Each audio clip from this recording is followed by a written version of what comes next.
तो परमात्मा ने कहा ठीक है। एक दिन परमात्मा बैठे थे कि चल तुझे सतलोक दिखाऊं, अगर जी ले चलो। उनको सतलोक ले गए।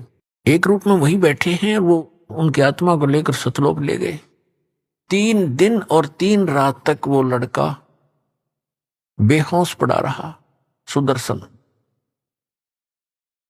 अब उधर से उसके माता पिता को पता चला कि ऐसे ऐसे वो करुणा में, करुण कहा करते परमात्मा का, करुण ने पता नहीं क्या जंतर मंतर कर दिया और मेरे बच्चे को बेहोश कर दिया। अब परमात्मा के माता पिता के पास भी जाकर उलाने देने गई वो उसकी माता सुदर्शन की कि तेरे बेटे ने मेरा बेटा मार दिया, इसने पता नहीं कि जंतर मंतर कर दिया। कबीर साहब को उसकी माँ समझाने लगी, करुण जी को, करुणामय जी को, कहने लगी बेटा तूने क्या कर दिया, उसके लड़के का इकलौता पुत्र था। अब उसका भी नहीं पता था इस बात का, वो भी आ गई वहां शोक व्यक्त करने के लिए। और भी इधर उधर के लोग इकट्ठे हो गए, डॉक्टरों को दिखाई, झाड़ फूक करवाने लग गए, कुछ नहीं हुआ। तो तीसरे दिन परमात्मा उसको लेकर वापस आए। उठते ही कहता है, सारे इकट्ठे हो रहे रिश्तेदार तक, वो करुण कहाँ है, करुण कहाँ है, वो तो भगवान है, वो तो परमात्मा है, करुण कहाँ है। उठकर चल पड़ा, परमात्मा के घर पहुंच गया। अब घर वालों को तो खुशी हुई कि चलो हमारा बालक जीवित हो गई, कुछ भी कहता रहो। उस दिन के बाद उस सुदर्शन जी का ऐसा दृढ़ विश्वास हो गया कि ये भगवान उतरे हैं, ये एक आम वाल्मीकि नहीं है, व्यक्ति नहीं है। तो कहने का तात्पर्य दास का है कि पुण्यात्माओं, जैसे महाभारत के युद्ध के समय श्री कृष्ण जी में प्रवेश करके काल ने गीता का ज्ञान दिया, और श्रीमद् भगवत गीता के अंदर आपने बहुत पढ़ा हुआ है, श्री यानी काल भगवान ने कहा कि अर्जुन तू युद्ध कर ले, तुझे पाप नहीं लगेंगे, तू तो निमित्त निमित्त मात्र है, ये सब मैंने मार रखे। और फिर ये भी कहा कि यदि तू युद्ध में मारा गया तो स्वर्ग प्राप्ति होगी, और यदि युद्ध में जीत गया तेरे पृथ्वी का राज भोगेगा, तेरे दोनों हाथों में लड्डू। महाभारत का युद्ध जैसे तैसे काल ने डरा धमका कर अर्जुन तैयार कर लिया और महाभारत का युद्ध हो गया। उसके बाद युधिष्ठिर जी को, पांडव का जो बड़ा था पांडव, उसको राजगद्दी पर बैठा दिया। उसमें करोड़ों बहनें विधवा होगी, कई करोड़ अनाथ बालक हो गए, उनके बच्चे बेटा बेटे। 18 करोड़ व्यक्ति सैनिक मारे गए, तो उनकी कितनी पत्नियां विधवा हुई होंगी और कितने बच्चे अनाथ हुए। युधिष्ठिर राजगद्दी पर बैठ गया। अपने आत्माओं, परमात्मा कहते हैं मन तू पावेगा अपना किया रे, भोगेगा अपना किया रे। अपना कर्म का भोग तुझे भोगना पड़ेगा जब तक परम संत की शरण में नहीं आएगा। तुम कौन राम का जपते जापम, तात कटे ना ये तीनों तापम। तुम कौन भगवान का जाप जपते हो, नाम जपते हो, जिससे तुम्हारे ये 3 ताप भी नाश नहीं हो रहे। 3 ताप के अंतर्गत कौन से आते हैं? जैसे कोई किसी पर जंतर मंतर कर देता है, कोई किसी को श्राप दे देता है, कोई किसी के घर प्रेत छोड़ देता है, कोई प्रेत आत्मा बाधा करती है, प्रेत बाधाएं हो जाती, ये 3 ताप होते हैं। कहते इन 3 तापों को भी तुम्हारे भगवान नाश नहीं कर सकते। अपने आत्मा उदाहरण देते हैं, कुछ ही वर्षों के अंदर अंदर ही युधिष्ठिर जी को बहुत बुरे बुरे सौपन आने लगे।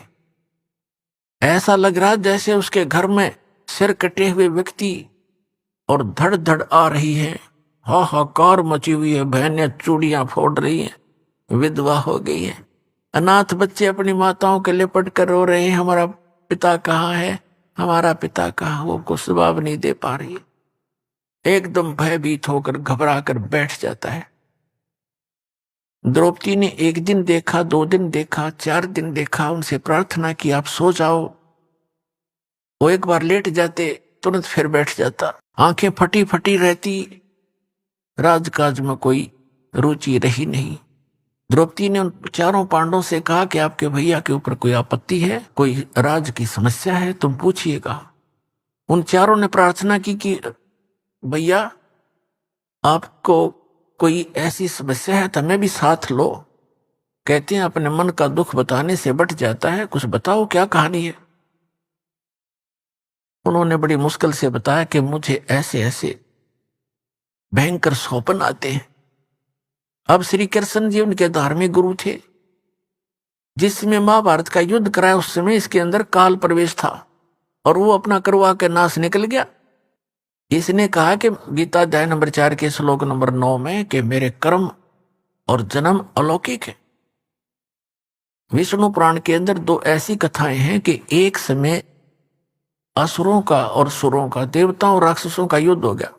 देवता भाग गए, राक्षसों से डर के बहुत जंगल में जाकर कि तो समुद्र के किनारे बैठ के तपस्या की। भगवान विष्णु की युग काल आ गया विष्णु रूप में और कहा ठीक है तो आप ऐसे करो, एक पुरंजय नाम का क्षत्रिय राजा है, उसको तैयार करो तुम युद्ध के लिए। इसने कहा मैं उसमें प्रवेश करके और सब राक्षसों का नाश कर दूंगा, तुम उन राक्षसों को ललकारो जाकर युद्ध के लिए और पुरंजय को प्रसन्न करो, आपके साथ खड़ा खड़ा हो जाए वहां पर, उसके अंदर मैं प्रवेश करके उनको मार डालूंगा। अब देखिएगा, यह है श्री विष्णु पुराण, गीता प्रेस गोरखपुर से प्रकाशित है, सचित्र हिंदी अनुवाद सहित गीता प्रेस गोरखपुर से प्रकाशित। इसके कौन है संपादक? इसके संपादक हैं मुनीलाल गुप्त, अनुवादक है मुनीलाल गुप्त और गीता प्रेस गोरखपुर से प्रकाशित है। इसके 233 पृष्ठ पर दिखाते हैं आपको। यह है चतुर्थ अंश और 233 पृष्ठ पे चतुर्थ अंश के अध्याय नंबर 2 के हम यहां आ जाते हैं।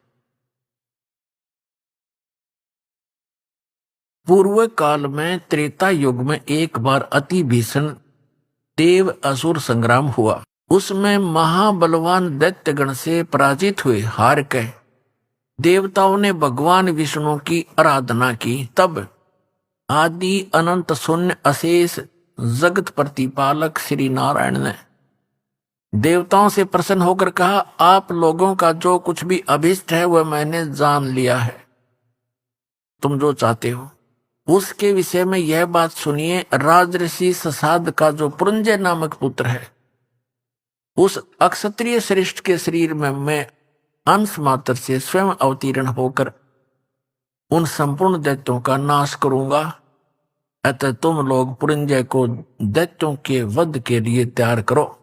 अब इसका क्या अर्थ है कि देवताओं ने पुरंजय को, ससाद के पुत्र को तैयार कर लिया, उसमें काल प्रवेश कर गया और उसने राक्षसों को मार डाला, भगा दिया, देवताओं की विजय करा दी। अब और दिखाता हूं। एक बार नाग कुल के व्यक्तियों को और गंधर्व कुल के व्यक्तियों ने लूट लिया, उनको मार पीट कर भगा दिया, उनका खजाने लूट लिए। तो फिर वो नाग कुल के व्यक्ति करने लगे प्रार्थना भगवान की, वहां पर भी ये प्रकट हो गया और उनसे कहा, इस काल ने विष्णु रूप धारण करके आ गया यू, और कहा कि तुम पुरुकुत्स नामक अक्षत्रिय को अपने साथ मिलाओ, उसके अंदर प्रवेश करके मैं गंधर्वों का नाश कर दूंगा। ऐसा ही किया। देखिएगा ये चतुर्थ अंश और 3रा अध्याय श्री विष्णु पुराण 242 पृष्ठ पे, यहां देखिएगा 3रा अध्याय। यहां से पूर्व काल में रसातल में मोने नामक 6 करोड़ गंधर्व रहते थे। उन्होंने समस्त नाग कुल के प्रधान रतन और अधिकार छीन लिए थे। गंधर्व के पराक्रम से अपमानित उन नागेश्वरों द्वारा स्तुति किए जाने पर उनके श्रवण करने से जिनकी विकसित कमल सदृश आंखें खुल गई हैं, निंद्रा के अंत में जागे हुए उन जलशाही भगवान सर्व देवेश्वर को प्रणाम कर उनसे नाग गणों ने कहा, भगवान, इन गंधर्वों से उत्पन्न हुआ हमारा भय किस प्रकार शांत होगा? तब आदि अनंत रहित भगवान पुरुषोत्तम ने कहा, युनासव के पुत्र मानधाता का जो प्रकुत्स नामक पुत्र है, उसमें प्रविष्ट होकर उसमें प्रवेश करके प्रेत की तरफ प्रवेश करके मैं उन संपूर्ण दुष्ट गंधर्वों का नाश कर दूंगा। तो इसके कर्म इस प्रकार अलौकिक हैं। ऐसे ही इसने श्री कृष्ण में प्रवेश करके गीता जी का ज्ञान दिया। और बाद में श्री कृष्ण जी को तो पता भी नहीं मैंने गीता जी में बोलिया क्या था। तो पुणात्माओं, ऐसे ये जुल्म करता है और उसका पाप और पुण्य जीव के सिर पे रख देता है। अब जो दास प्रसंग सुना रहा आपको कि उन सब ने सोचा कि भी हम अपने गुरु जी के पास चले, क्योंकि श्री कृष्ण जी उनके धार्मिक गुरु थे और गीता का ज्ञान देते समय ये काल इनमें प्रवेश करके श्री कृष्ण जी में सारा ज्ञान कह गया और उनको लड़ा के मार दिया आपस में। जब तक महाभारत का सर्वनाश नहीं हो लिया तब तक श्री कृष्ण के शरीर में प्रवेश रहा। उसके निकलते श्री कृष्ण जी थे। महाभारत में एक प्रमाण आता है, गीता प्रेस गोरखपुर से प्रकाशित द्वितीय खंड महाभारत के अंदर 667 पृष्ठ पे है कि अर्जुन ने फिर बाद में जब श्री कृष्ण जी से कहा कि आप यहां से जाने वाले हो और हम विजयी हो चुके हैं, राज प्राप्त हो गया, आप कुछ सत्संग करके जाना और उस सत्संग में वो ज्ञान सुनाना जो आपने महाभारत के समय गीता का ज्ञान दिया था। श्री कृष्ण जी कहते हैं कि अर्जुन, तुम बड़ा श्रद्धाहीन है, बड़ा बुद्धिहीन है, तूने उस ज्ञान को याद क्यों नहीं रखा? अर्जुन कहता, मैं भूल गया उस ज्ञान को। तूने उसको ज्ञान को याद क्यों नहीं रखा? तो बड़ा श्रद्धाहीन है, तो बड़ा बुद्धिहीन है, तेरी बुद्धि अच्छी नहीं है। अब मैं उस ज्ञान को ज्यों का त्यों नहीं बता पाऊंगा, क्योंकि उस समय मैंने योग युक्त होकर वो ज्ञान बोला था। ये तो फिर वो बाद में तुक्के लावा था श्री कृष्ण जी।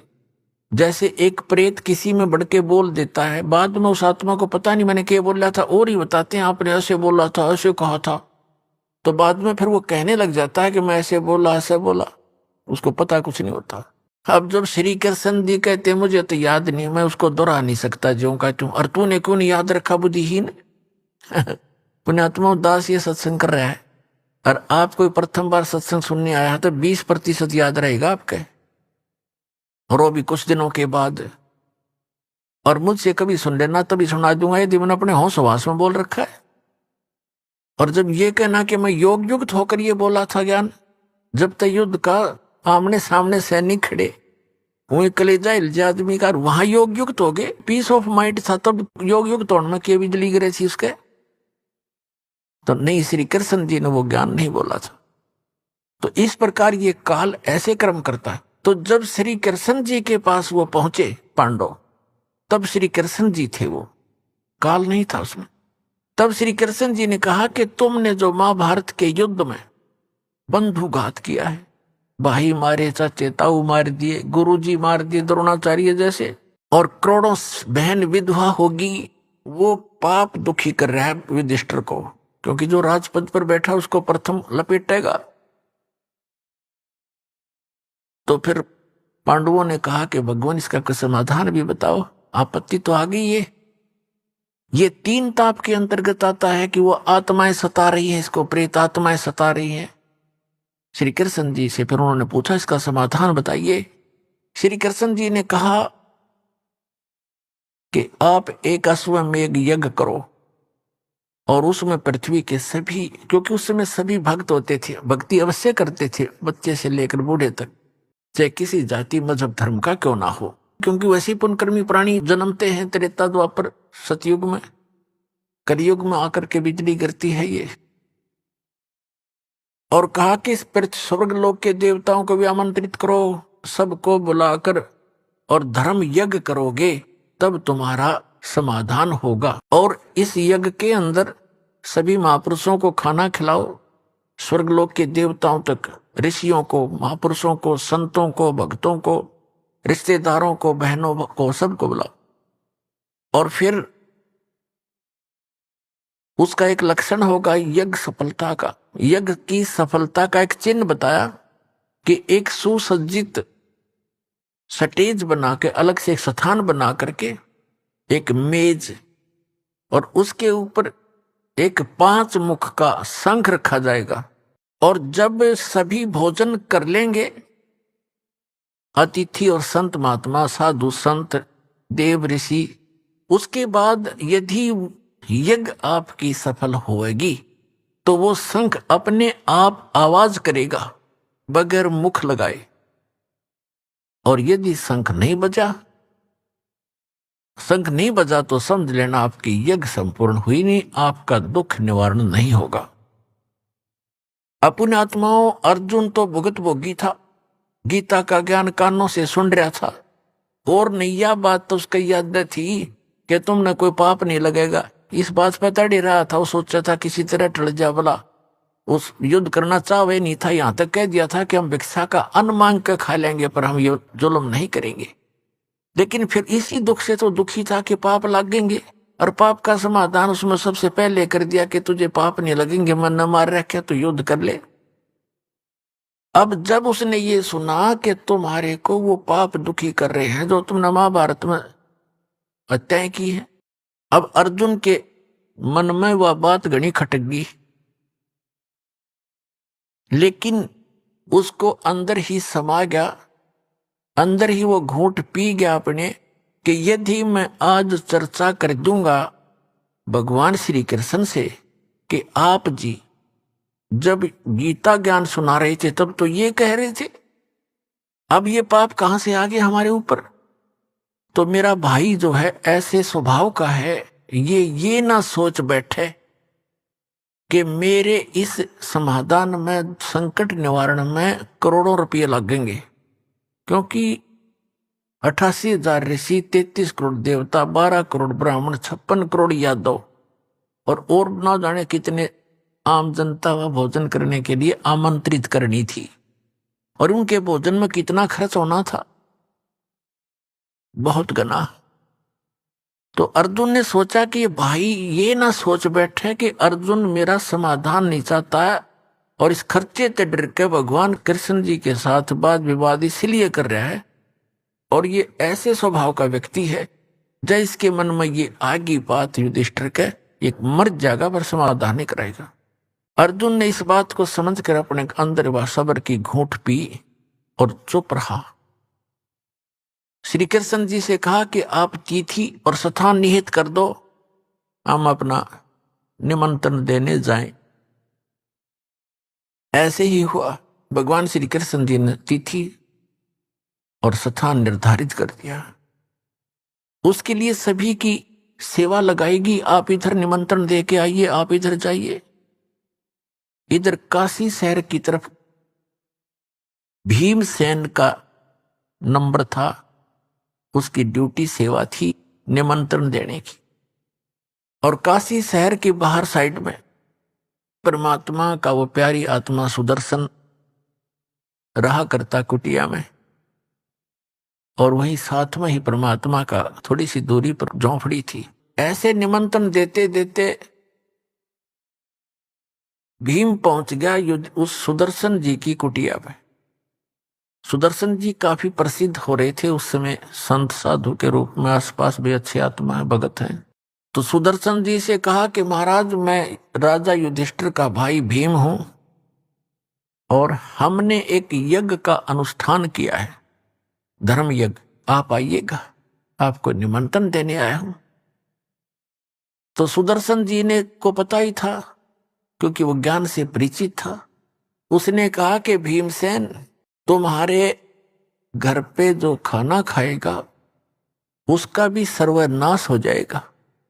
तुम इतने अपराधी व्यक्ति हो, तुमने अपने सुख के लिए करोड़ों बहनों को विधवा कर दिया और करोड़ों बच्चों को अनाथ कर दिया, और आज तुम सुख की इंतजार करते हो, तुम्हें सुख सपने में भी नहीं हो सकता। ऐसा जुल्म कर रखा है, तुम महाअपराधी हो। अपने आत्मा भगत तो वही होता जो साची को है। और मुझे बुलाना है तो मुझे जो यज्ञ तुम करने जा रहे हो ऐसी 100 यज्ञ कभी कर रखी हो, उन 100 यज्ञ का संकल्प मुझे दे दो, वो पुण्य दो मुझे, तब तुम्हारे घर जाकर मैं रोटी खा सकता हूं। इतना पाप लगा मुझे। अब भीमसेन कहने लगे, वो पहलवान था, कहने लगा भगत बाबा जी तूने आना हो तो आना और ज्यादा बकवाद ना करे। युद्ध ऐसे नहीं जीता हमने, हमने एक के मारू था 4 पड़े थे, गधा के सामने को टिकने वाला नहीं था। और मुझे अपने भाई से डर लगता ना, तेरी अभी टीटवी दबा देता मैं। ऐसे अपशब्द बोल रहा, को बोल तू। भगत जी शांत हो गए, अकी बोलूंगा जी पीट भी देगा पहलवान। सुदर्शन जी चुप हो गए, नीचे गर्दन कर ली, भाई भी वो राजा है, राजा है क्या के कर देगा। कहनी थी वह कह दी, ना ये ना आना होता कि तेरे बिना यज्ञ पूर्ण नहीं होगी। हमारे साथ भगवान श्री कृष्ण भी तो हैं, वो श्री कृष्ण जी ने सोपरी मान रहे थे। अब यज्ञ का निश्चित समय आ गया और सभी 33 करोड़ देवता, 88,000 ऋषि, 12 करोड़ ब्राह्मण, 56 करोड़ यादव श्री कृष्ण जी के वंशज द्वारका से चलकर आगे। और ना जाने कितने भक्त, आसपास के जनसाधारण आगे भोजन, अब भंडारा शुरू हो गया, सबने भोजन खा लिया और शंख टस से मस नहीं हुआ। युधिष्ठिर जी ने कहा कि भगवान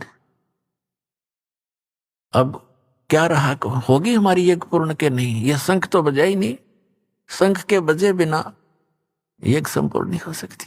तब उसने कहा कि भगवान आपने भी भोजन खा लिया और ये 33 करोड़ देवता, 88,000 ऋषि, 12 करोड़ ब्राह्मण, चारों वेदों के कंठ याद करने वाले, इन्होंने भोजन खा लिया और फिर भी शंख नहीं बजा। भगवान हमारे पाप ज्यादा है, किसी का दोष नहीं, हमने बहुत जुल्म कर रखा है, सचमुच ये शीघ्र से खत्म होने वाले नहीं है। तो उधर से क्या हुआ, श्री कृष्ण जी ने कहा कि युधिष्ठिर इस शंख को बजाने वाला नहीं आया। युधिष्ठिर जी ने पूछा भगवान ऐसे ऐसे महापुरुष यहां बैठे हैं, स्वर्ग लोग के देवता भी आगे हैं और आप जी ने भोजन कर लिया, अब कौन है ऐसा महापुरुष आपसे बढ़कर। श्री कृष्ण जी ने कहा कि एक सुदर्शन नाम का एक सुपच है, वाल्मीकि है, वाल्मीकि जाति में जन्मे थे, नाम सुदर्शन था। जैसे आजकल हरिजन कह देते हैं, शेड्यूल कास्ट कह देते हैं, उसे सुपच कहा करते थे।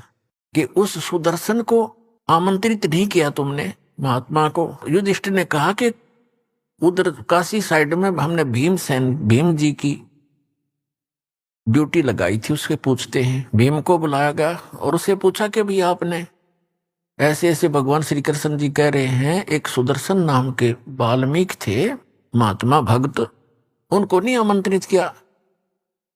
भीमसेन कहने लगा कि मैंने उसको निमंत्रण दिया था लेकिन वो तो कबूल आदमी है, वो तो ऐसी बकवाद करने लग गया, तुम तो अपराधी हो, तुमने जुल्म कर रखा है, करोड़ों बहन विधवा करके आज तुम राज कर रहे हो और तुम्हारे घर पे मैं अन्न उस समय खाऊंगा, तुम ऐसी ऐसी यज्ञ जो करने जा रहे हो 100 कर रखी हो, उसका फल मुझे दो तब मैं रोटी खाऊं, ना तब पाप लगे तुम्हारे अन्न खाने वाले को भी, इतने अपराधी हो तुम। अब श्री कृष्ण जी को पता था यो भी मोटे दिमाग का है, इसने भी कुछ बकवाद करी होगी। तो श्री कृष्ण जी ने पूछा फिर आपने क्या उत्तर दिया। कि मैंने उसे ये उत्तर दिया कि तूने आना हो तो आ, न तेरे ना आने से क्या मैं हमारा काम अड़ जाएगा। और मुझे आपसे और भगत हमारे भाई से डर लगता था ना उसको, मैंने कहा कि मैं उनसे ऐसे डरता हूं ना तेरे को भी टीटवी दबा देता तेरी, मैंने ये कह दिया। कृष्ण जी ने कहा कि देखो भैया, संत साधु संतों के साथ बकवाद नहीं की जाती। तो आपने तो और पाप इकट्ठा कर लिया, उनकी आत्मा दुखा के, वो ठीक कह रहे थे, उन्हें गलत क्या कहा, क्या जीव हिंसा का पाप नहीं होता, और आपने गलत किया। चलो मेरे साथ पांचों पांडव और छठे श्री कृष्ण भगवान रथ लेकर वहां पहुंचे। 1 किलोमीटर दूर रथ रोक दिया, 1 मील, और कहा नीचे उतरो। नंगे पैरों चले वहां से, रथ पीछे पीछे आ रहा है खाली। और उसमें क्या हुआ कि सुदर्शन जी ने अपने पूज्य गुरुदेव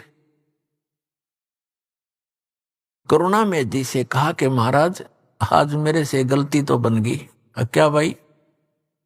कि भीम आया था, माँ उसका युधिष्ठिर का राजा का भाई, और ऐसे ऐसे कोई यज्ञ कर रहे हो, और उन्होंने मेरे से कहा, मैंने उनको ये कह दिया। परमात्मा बोले भाई तूने सही कह दिया, साधु संत तो साची ही कहा करते हैं, गलती नहीं की बेटा, पर बताऊं उनका यज्ञ पूर्ण ना हुए, उसको वो फेराओगे तेरे पास। सुदर्शन ने सोचा वो फिर सिर में दर्द करेंगे तो खिसक ले यहां से। वो वहां से खिसक गया 10-15 दिन का टूर प्रोग्राम बना के। अब परमात्मा ने देखा भगत की इज्जत रखनी जरूरी होती है, आप ही आके बैठ गए सुदर्शन रूप बना के कबीर परमात्मा करुणा में। अपने आत्माओं एक अध्यात्म शक्ति ऐसी होती है, अपने आप सामने वाले को पता लग जाता है इसके अंदर कुछ है भक्ति। तो श्री कृष्ण जब वहां पहुंचे, आंखों में आंख मिली दोनों भगवानों की, श्री कृष्ण जी का नतमस्तक हो गए, दंडवत प्रणाम किया मुकुट समेत।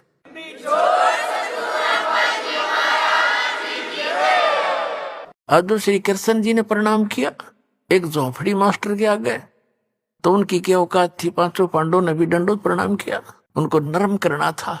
तो परमात्मा ने कहा सुदर्शन रूप में के हे द्वारकाधीश और हे इंद्रप्रस्थ के बादशाह, आप इस दास के सामने मुझे लज्जित ना करो, ऐसे ना करो, उठो महाराज, उठो महाराज। इसलिए परमात्मा उठकर वो खड़े किए। तब श्री कृष्ण जी ने कहा कि हम आपको निमंत्रण लिवाने आए हैं, और ऐसे राजा युधिष्ठिर हैं, ये इसके भाई हैं, और इन्होंने ऐसे ऐसे यज्ञ किया और आपकी अति आवश्यकता है, आप चलिएगा।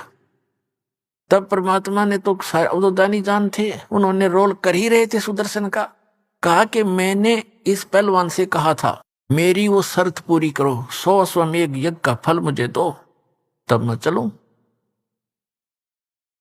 अपने आत्माओं चारों युग में मेरे संत पुकारे, को के कहा हम हेल रे, हीरे माणक मोती बरसे ये जग चुगता ढेल रे। सतयुग में सत सुकृत कह टेरा, त्रेता नाम मुनिंदर मेरा, द्वापर में करुणा में कहाया, कलयुग नाम कबीर धराया। तो परमात्मा ने चारों युगों में ये वाणी बोली है जो भगवान लीला किया करता है, वेदों में भी प्रमाण है। तो श्री कृष्ण जी ने कहा कि परमात्मा आपकी वाणी है, संत मिलन को चालियो तज माया अभिमान, और जो जो कदम आगे रखे ओ हे यज्ञ समान। आपकी वाणी है दाता कि संत को मिलने के लिए जब चलो तो अपने अभिमान को घर रखा हुए, कोई पोस्ट का अभिमान, किसी को धन का अभिमान, जाति का अभिमान, ये यहां नहीं चलेगा। अगर आप संत के दरबार में आ रहे हो, ऐसे जाना चाहिए जैसे चाहे प्रधानमंत्री का भी पुत्र विद्यार्थी है, और जब वो विद्यालय में जाता है वो एक विद्यार्थी की तरह ही बैठता है, ऐसे ही सब बच्चों के साथ हिल मिलकर रहता है। और अध्यापक आते हैं, खड़ा होता है, उनको प्रणाम करता है। अध्यापक उनको खुरकाते धुरकाते भी हैं जो ठीक से पढ़ाई नहीं करता। तो और जैसे दूसरा उदाहरण देते हैं कि जैसे कोई भयंकर बीमार हो और उसका रोग असाध्य रोग और गुप्त रोग हो, आसपास के डॉक्टर उसको इलाज से मना कर दे और कहें जाइए ऑल इंडिया इंस्टीट्यूट में अपना टेस्ट कराइए और इलाज कराइए, तो कितना बड़ा अधिकारी हो और कितना धनवान हो और कितना पोस्ट और जाति का उसके अंदर वो बना हुआ हो अपलातून, उससे में उसकी हवा निकल जाती है। जहां डॉक्टर कहता है यहाँ खड़ा होइए, वहीं खड़ा हो जाता है। कहता है लेट जाइए, लेट जाता है। कपड़े निकाल दिए, तुरंत निकाल देता है। ये टेस्ट करा के लाइए, वो तुरंत जाके खड़ा हो जाता है। उस समय उसको अपनी जान दिखाई देती है, वो पद नहीं। तो पुण्यात्माओं, जब आप सत्संग के अंदर आओ, सतलोक आश्रम बरवाला में, ऐसे आना चाहिए जैसे एक बालक आया करते हैं, एक रोगी आता है। यहाँ पद और पोस्ट और धन का जो है किसी प्रकार का भी अहम आपका विद्वान नहीं होना चाहिए। दर्शकों, कहते हैं जहां साइंस का अंत होता है वहां से अध्यात्म की शुरुआत होती है। जी हां दर्शकों, आध्यात्मिक ज्ञान को ही इस विश्व का सर्वश्रेष्ठ ज्ञान माना गया है। जिस परिस्थिति या समस्या का हल विज्ञान के पास नहीं, उसका हल आध्यात्मिक ज्ञान से बड़ी ही आसानी से हो जाता है।